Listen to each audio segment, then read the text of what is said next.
Pero me gustaría saber la opinión respecto a la conducta de las personas hacia sus mascotas, que son animales y en la mayoría de los casos son tratados como humanos, lo cual me parece injusto para ellas. A ver, no son humanos definitivamente.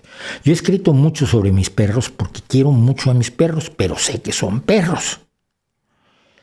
Pero también sé que son animales con los que hemos coevolucionado y el perro en ese sentido es más cercano al ser humano que ningún otro animal con el que tenga como mascota. De hecho, hay mascotas que no están domesticadas. Pero el perro coevolucionó con nosotros al menos 15, 20 mil años, probablemente mucho más.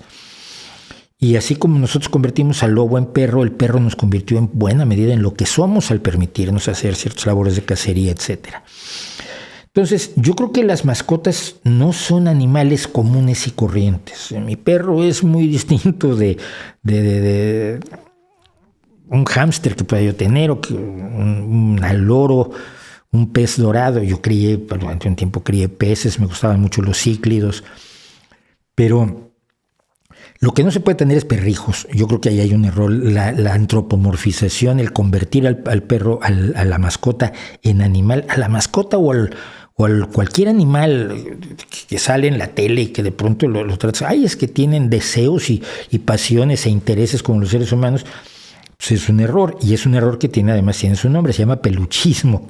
Se llama ver a los animales como seres de peluche humanizados y no como lo que son.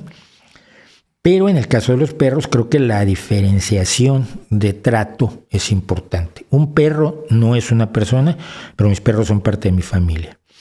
Y cuando en marzo del año pasado tuve que sacrificar durante el confinamiento, tuve que llamar a un taxi especial para trasladar a mi perro al veterinario que me atendió especialmente para ponerlo a dormir, porque tenía un problema de cadera horrible, que no se podía mover, que ya no llevaba una semana que no quería comer, y yo no quería ver sufrir a mi perrito.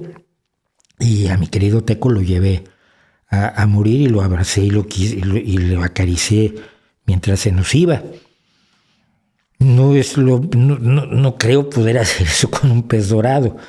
Pues mira, nuestra relación con los perros creo que es distinta.